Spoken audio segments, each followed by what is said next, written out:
കാറ്റത്തെ കിളിക്കൂടിന്റെ ഇന്നത്തെ എപ്പിസോഡിലേക്ക് എല്ലാവർക്കും സ്വാഗതം.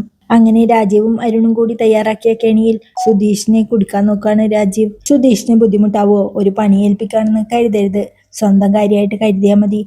എനിക്ക് അത്ര ദൂരം പോകാൻ പറ്റാത്തോണ്ടാ എന്ന് രാജീവ് പറയുമ്പോൾ സുധീഷും ഒരു പരിങ്ങലോടെ അല്ല അത് പിന്നെ എന്നൊക്കെ പറയുന്നുണ്ട്. അപ്പോഴേക്കും അരുണും സുധീഷേ, ഇത് ഞാൻ ചെയ്യേണ്ട ജോലിയാ, പക്ഷേ ഈ കാലം വെച്ച് ഇന്ന് എനിക്കത് പറ്റാത്തോണ്ടാ, ഒന്ന് പോയി വരുമോ എന്നവൻ ചോദിക്കുമ്പോൾ സുധീഷെ പ്ലീസ് എന്ന് രാജീവും പറയുന്നുണ്ട്. സുധീഷ് അപ്പോഴേക്കും രാജീവ് വന്ന് കാറിൽ വെച്ച് തന്നെ വെല്ലുവിളിച്ചത് ഓർക്കുന്നുണ്ട്. ഇന്ന് മുതൽ 7 ദിവസത്തിനുള്ളിൽ അവൾ നിന്നെ ഉപേക്ഷിച്ച് എന്റെ കൂടെ വന്നിരിക്കും എന്നയാൾ പറഞ്ഞത് അവൻ ഓർത്തെടുക്കുമ്പോഴേക്കും എന്താ സുധീഷ് ആലോചിക്കുന്നേ എന്ന് രാജീവും ചോദിക്കുന്നുണ്ട്. അപ്പോഴേക്കും അച്ഛൻ ആദ്യമായിട്ട് പറയുന്നതല്ലേ, ഒന്ന് പോയി വന്നൂടെ എന്ന് നിധിയും ചോദിക്കുന്നുണ്ട്. സുധീഷെ പ്ലീസ് എന്ന് രാജീവ് പറയുമ്പോൾ കണ്ടില്ലേ, അച്ഛൻ സംസാരിക്കുന്ന രീതി കണ്ടില്ലേ, ഇങ്ങനെയൊന്നും ആരോടും സംസാരിക്കാത്തതാ, ഒന്ന് ചെല്ലേ പ്ലീസ് എന്ന് നിധി പറയുമ്പോഴേക്കും അവനും അത് സമ്മതിക്കുന്നുണ്ട്. അത് കണ്ട് സന്തോഷത്തോടെ സുധീഷ് പോയിട്ട് വരും അച്ഛ എന്ന് നിധിയും അച്ഛനോടായി പറയാണ്. അത് കേട്ട് രാജീവും ഞാനിപ്പോൾ വരാം എന്നും പറഞ്ഞ് അകത്തേക്ക് പോയി തിരിച്ചൊരു ബാഗുമായി വരുന്നുണ്ട്. അതിലേക്ക് കുറച്ച് ക്യാഷും പിന്നെ സ്വർണ്ണ ബിസ്ക്കറ്റും കോയിനും ഒക്കെ എടുത്തു വയ്ക്കുന്നത് കണ്ട് ഇതാണോ കൊണ്ടുപോകേണ്ടത് എന്ന് നിധിയും ടെൻഷനോടെ ചോദിക്കുന്നുണ്ട്. അതേ മോളെ, അതുകൊണ്ടാ ത്രൂ ബാങ്ക് പറ്റില്ല, കുറച്ച് ക്യാഷും ബാക്കി ഗോൾഡും ആണ്, അങ്ങനെയുള്ള ഡീലാ, അതുകൊണ്ടാ വിശ്വസ്തനായിട്ടുള്ള ഒരാൾ മാത്രമേ അയക്കാൻ പറ്റൂന്ന് പറഞ്ഞത് എന്നും പറഞ്ഞ് ആ ബാഗ് സുധീഷിന് നേരെ നീട്ടുന്നുണ്ട്.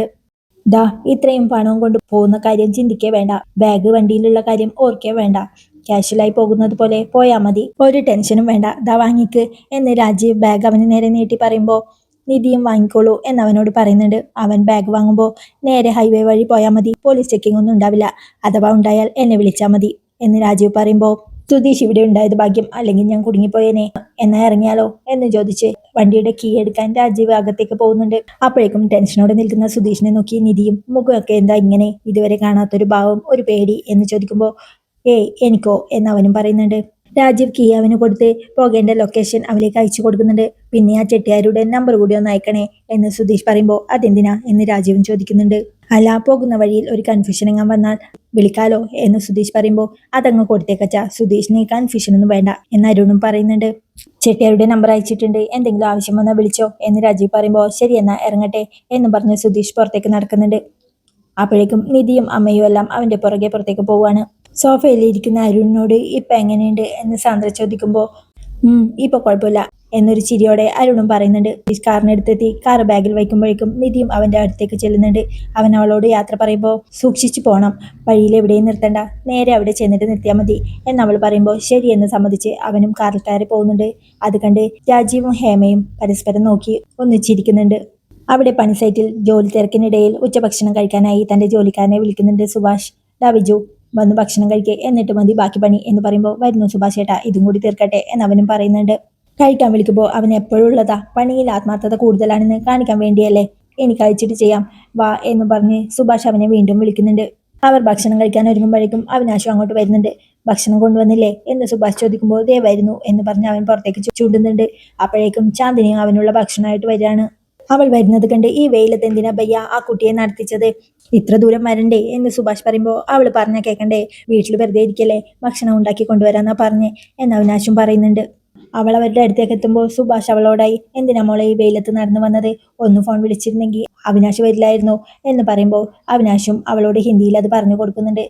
അവളും സംജ ഏ ഉത്ന ദൂർ നഹി ഹേ വൈസെ ഭി മേ ഫ്രീ ഹോ എന്നവൾ ഒരു ചിരിയോടെ പറയുമ്പോഴേക്കും വാ കഴിക്കാം എന്ന് പറഞ്ഞ് സുഭാഷ് എല്ലാവരെയും വിളിക്കുന്നുണ്ട്. എല്ലാവരും നിലത്തേക്ക് ഇരിക്കുമ്പോഴേക്കും അവളും ഒരു പ്ലേറ്റ് എടുത്ത് അവിനാശിനുള്ള ഭക്ഷണം വിളമ്പുന്നുണ്ട്.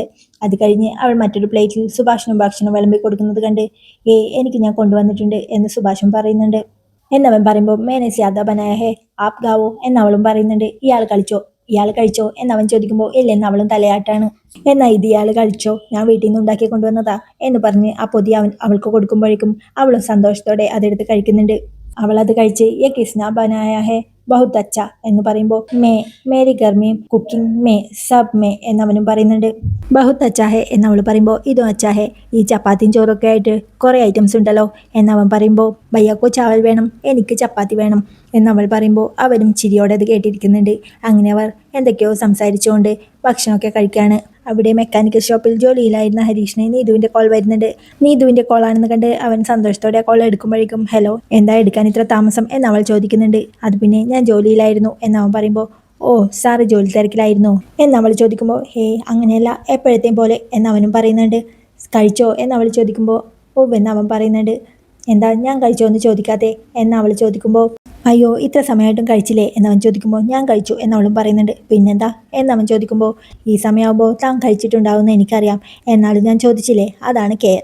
ഇനി താൻ എന്നോട് തിരിച്ച് ചോദിക്കുമ്പോൾ കെയറിൻ റിട്ടേൺ, മനസ്സിലായോ എന്നവൾ ചോദിക്കുമ്പോൾ ഓ ആണോ, എനിക്കറിയില്ലായിരുന്നു എന്നവനും പറയുന്നുണ്ട്. പിന്നെ വേറെന്താ എന്നവൻ ചോദിക്കുമ്പോൾ ഇത്രയും നേരം ഞാൻ പറഞ്ഞില്ലേ, ഇനി നീ പറ എന്നവളും പറയാണ്. ഞാൻ എന്ത് ചോദിക്കാനാ എന്നവൻ പറയുമ്പോൾ ഒന്നുമില്ലേ എന്നാൽ ഞാൻ വെച്ചോട്ടെ എന്നവളും ചോദിക്കുന്നുണ്ട്. അയ്യോ വെക്കല്ലേ എന്നവൻ പറയുമ്പോൾ പറ എന്നവൾ പറയുമ്പോൾ കഴിച്ചോ എന്നവൻ ചോദിക്കുന്നുണ്ട്. അതല്ലേ ഞാനിപ്പോൾ പറഞ്ഞ് കഴിച്ചു എന്ന് എന്നവൾ പറയുമ്പോൾ ഓ പറഞ്ഞല്ലേ ഈശ്വര എന്ന് മനസ്സിൽ പറഞ്ഞുകൊണ്ട് ഇനിയിപ്പോൾ രാത്രി എന്താ കഴിക്കുക എന്നവൻ ചോദിക്കുന്നുണ്ട്. ഇഡ്ഡലി എന്നവൾ പറയുമ്പോൾ ഇനി നീ എന്തെങ്കിലും പറ എന്നവൻ പറയുന്നുണ്ട്. നീ എന്തെങ്കിലും പറ എന്നവൾ തിരിച്ച് പറയുമ്പോഴേക്കും ചന്തുവും ഒരു ചായയായി അങ്ങോട്ട് വരുന്നുണ്ട്. ചന്തു ടിറ്റോയോടായി തുടങ്ങിയോ എന്ന് ചോദിക്കുമ്പോൾ തുടങ്ങി എന്ന് ടിറ്റോയും പറയുന്നുണ്ട്. ചന്തു ഹരീഷിൻ്റെ അടുത്ത് ചെന്ന് ഒരു ചായ കൊടുത്ത് ഇനി ഈ ചായ കുടിച്ചിട്ട് എത്ര നേരം വേണേലും സംസാരിച്ചോ എന്ന് പറഞ്ഞ് അവനെ നോക്കി നിൽക്കുമ്പോൾ ഹരീഷ് അവിടെ നിന്ന് എഴുന്നേറ്റ് ഒന്ന് നോക്കി നിൽക്കാതെ പോടാ എന്ന് പറഞ്ഞ് അവനെ വഴക്ക് പറയുന്നുണ്ട്. അപ്പോഴേക്കും സുധീഷ് കാർ ബാഗുമായിട്ടുള്ള യാത്രയിലാണ്. അവൻ പോകുന്നതിനിടയിൽ രാജീവ് അവനെ വെല്ലുവിളിച്ച കാര്യങ്ങളൊക്കെ ഓർത്തെടുക്കുന്നുണ്ട്. പെട്ടെന്ന് അവന് ഇന്ന് വീട്ടിൽ വെച്ച് ജോലി ഏൽപ്പിക്കാണെന്ന് കരുതരുത്, വേറെ ആരും ഇല്ലാത്തോണ്ടാ, സ്വന്തം കാര്യമായിട്ട് കണ്ടാൽ മതി, ഒന്ന് പോകാൻ പറ്റുമോ എന്നവനോട് ചോദിച്ചതൊക്കെ അവൻ കാറിലിരുന്ന് ആലോചിക്കുന്നുണ്ട്. എന്തായിരിക്കും അയാളുടെ ഉദ്ദേശം? നിധിയുടെ അടുത്ത് നിന്നും ഒരാഴ്ച കൊണ്ട് എന്നെ പറഞ്ഞേക്കാൻ തീരുമാനിച്ച ആള് ഇങ്ങനെ ഒരു ഉത്തരവാദിത്തം എനിക്ക് തരുമോ? അതിനൊരു ചാൻസും ഇല്ല. ഇനി ഇതും തന്ന് വല്ലവരെയും കൊണ്ട് എന്നെ പഠിപ്പിക്കാനാണോ എന്നവൻ ചിന്തിച്ചുകൊണ്ട് ചെട്ടിയാരെ ഒന്ന് വിളിക്കാം എന്ന് പറഞ്ഞ് ചെട്ടിയാരെ വിളിക്കുന്നുണ്ട്. ഹലോ ഇത് സുധീഷാണേ എന്നവൻ പറയുമ്പോൾ എല്ലാം അരുൺ വിളിച്ചു പറഞ്ഞിട്ടുണ്ട്, ഞാൻ ഇവിടെ വെയിറ്റ് ചെയ്യാണ്, നീ പെട്ടെന്ന് വാ എന്നയാൾ പറയുമ്പോൾ അവനും ആശ്വാസത്തോടെ ഫോൺ വെക്കാണ്. എന്തോ ഒരു ഡ്രാമ അയാൾ മനസ്സിലൊപ്പിച്ച് വെച്ചിട്ടുണ്ട്. ഇനിയിപ്പോൾ അതെന്താണെന്ന് കണ്ടെത്താതെ എങ്ങനെ തിരിച്ചു കളിക്കും എന്നാലോചിച്ചുകൊണ്ട് പുറകിലെ സീറ്റിൽ വെച്ചിരുന്ന ബാഗ് എടുത്ത് അവൻ മുൻസീറ്റിൽ വയ്ക്കുന്നുണ്ട്. ഇനി എന്നെ വിശ്വസിക്കാൻ പറ്റുന്നവനാണോ എന്ന് പരീക്ഷിക്കാനോ? അങ്ങനെയാണെങ്കിൽ ഇന്നൊരു ദിവസം കഴിയുമ്പോഴേക്കും എന്നെ അവർക്ക് അംഗീകരിക്കേണ്ടി വരും. അങ്ങനെ വന്ന നിധിക്കും എന്നെ ശരിക്കും ഭർത്താവായി കാണേണ്ടി വരും. സുധീഷെ, അങ്ങനെയാണെങ്കിൽ ഒറ്റയടിക്ക് ഡബിൾ ദമാക്കിയായിരിക്കും ഇത് എന്നവൻ സന്തോഷത്തോടെ കാറിലിരുന്ന് പറയുന്നുണ്ട്. അവിടെ വീട്ടിൽ നിഹാരയ്ക്കൊപ്പം കളിക്കുകയാണ്. അപ്പോഴേക്കും കാറിന്റെ ശബ്ദം കേട്ട് അച്ഛൻ വന്നു. ഇനി പിന്നെ കളിക്കാം എന്ന് പറഞ്ഞ് നിഹാരയുടെ കണ്ണിന്റെ കെട്ടഴിക്കുന്നുണ്ട് നിധി. രാജീവ് അരുണിനെയും കൊണ്ട് സിറ്റ് ഔട്ടിലേക്ക് കയറുമ്പോഴേക്കും ഹേമയും സാന്ദ്രയും അങ്ങോട്ട് ഓടി വരുന്നുണ്ട്. എന്താ പറഞ്ഞേ എന്നവർ ചോദിക്കുമ്പോൾ കുഴപ്പമൊന്നുമില്ല സ്ട്രെയിന, 2 ദിവസം കഴിഞ്ഞാൽ ശരിയാവും എന്ന് രാജീവ് പറയുമ്പോഴേക്കും ഞാൻ എന്തെങ്കിലും കുടിക്കാനെടുക്കാം എന്ന് സാന്ദ്രയും പറയുന്നുണ്ട്. വേണ്ട മോളെ, ഭക്ഷണം കഴിക്കാറായില്ലേ, എല്ലാവർക്കും ഭക്ഷണം കഴിക്കാം എന്ന് ഹേമ പറയുമ്പോൾ രാജീവും വാച്ചിൽ നോക്കിക്കൊണ്ട് ശരിയാ ഇപ്പോൾ തന്നെ വൈകി, എല്ലാവർക്കും കഴിക്കാം എന്നും പറഞ്ഞ് അരുണിനെയും കൂട്ടി അകത്തേക്ക് പോകുന്നുണ്ട്. അവിടെ സുധീഷ് കാർ ഓടിച്ചു പോകുമ്പോഴേക്കും വഴിയിൽ ഒരാൾ വീണ് കിടക്കുന്നത് കണ്ട് അവൻ പെട്ടെന്ന് കാർ നിർത്തി പുറത്തേക്ക് ഓടി. എന്താ ചേട്ടാ എന്തു പറ്റി എന്നവൻ ചോദിക്കുമ്പോഴേക്കും മറ്റൊരു കാറിൽ നിന്ന് വേറൊരാൾ വന്ന് അവനെ പിടിക്കുന്നുണ്ട്. അപ്പോഴേക്കും കുറച്ചു ദൂരെ നിന്ന് ഒരാൾ ഓടി വന്ന് കാറിൽ നിന്ന് ബാഗ് എടുക്കുന്നുണ്ട്. സുധീഷ് അവന്റെ പുറകെ ഓടുമ്പോഴേക്കും അവർ 3 പേരും ആ ബാഗ് അങ്ങോട്ടും ഇങ്ങോട്ടും എറിഞ്ഞു കൊടുക്കാണ്. പെട്ടെന്ന് അവർ 3 പേരും ചേർന്ന് അവനെ പിടിച്ച് കാറിലേക്ക് കയറ്റി ആ കാറും എടുത്ത് പോകുന്നുണ്ട്. അവിടെ നിധിയുടെ വീട്ടിൽ എല്ലാവരും ഭക്ഷണം കഴിക്കാൻ ഇരുന്നിരിക്കുകയാണ്. ഹേമ അവൾക്ക് കറി വിളമ്പുമ്പോഴേക്കും അവൾ മതിയെന്ന് പറയുന്നുണ്ട്. രാജീവും തന്റെ പ്ലേറ്റിൽ നിന്നും മീൻ കഷ്ണങ്ങൾ എടുത്ത് അവളുടെ പ്ലേറ്റിലേക്ക് ഇട്ട് കൊടുക്കുമ്പോഴേക്കും മതി അച്ഛാ ഇതിലുണ്ട് എന്നവൾ പറയുന്നുണ്ട്. കഴിക്കുമോളെ, മുള്ളുള്ള മീനിന് ടേസ്റ്റ് അധികമാണെന്നും പറഞ്ഞ് അമ്മ രാവിലെ തന്നെ വണ്ടി എടുത്തു പോയി നിനക്ക് വേണ്ടി വാങ്ങിക്കൊണ്ട് വന്നതാ.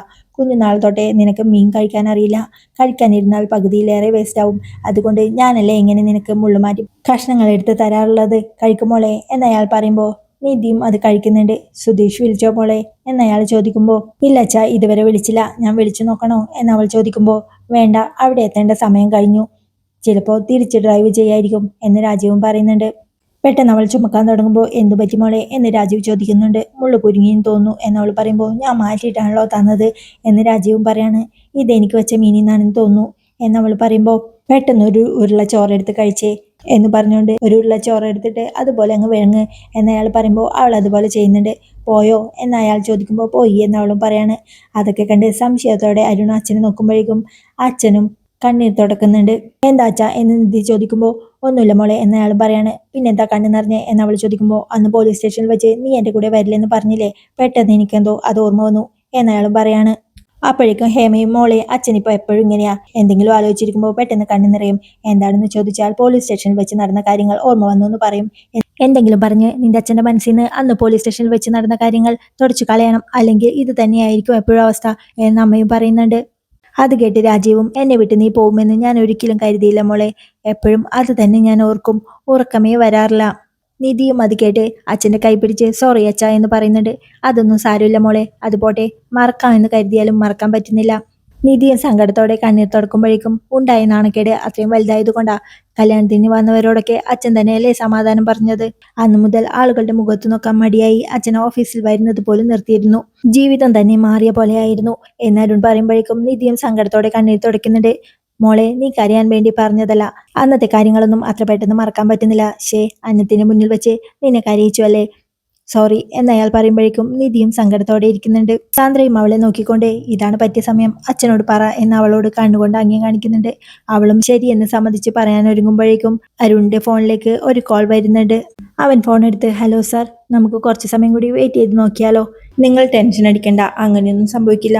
പണവും സ്വർണവും അവിടെ എത്തിക്കുക എന്നുള്ളത് ഞങ്ങളുടെ ഉത്തരവാദിത്വമാണ്. ശരി, ഞാനൊന്ന് അവരെ വിളിച്ചു നോക്കട്ടെ എന്നൊക്കെ പറഞ്ഞ് അരുൺ ഫോൺ കട്ട് ചെയ്യുന്നുണ്ട്. അവൻ ഡൈനിങ് ടേബിൾ വന്നിരിക്കുമ്പോൾ എന്തു പറ്റി എന്ന് രാജീവും ചോദിക്കുന്നുണ്ട്. പണവും സ്വർണവുമായി സുധീഷ് അവിടെ എത്തിയിട്ടില്ല എന്ന് ചെട്ടിയാരുടെ മാനേജറെ വിളിച്ചേ എന്ന് അരുൺ പറയുമ്പോൾ ടെൻഷനോടെ ഇരിക്കുന്ന നിധിയെ കാണിച്ചുകൊണ്ടാണ് ഇന്നത്തെ എപ്പിസോഡ് അവസാനിക്കുന്നത്. ഈ കിളിക്കൂടിന്റെ ബാക്കി വിശേഷങ്ങളുമായി വീണ്ടും കാണാം.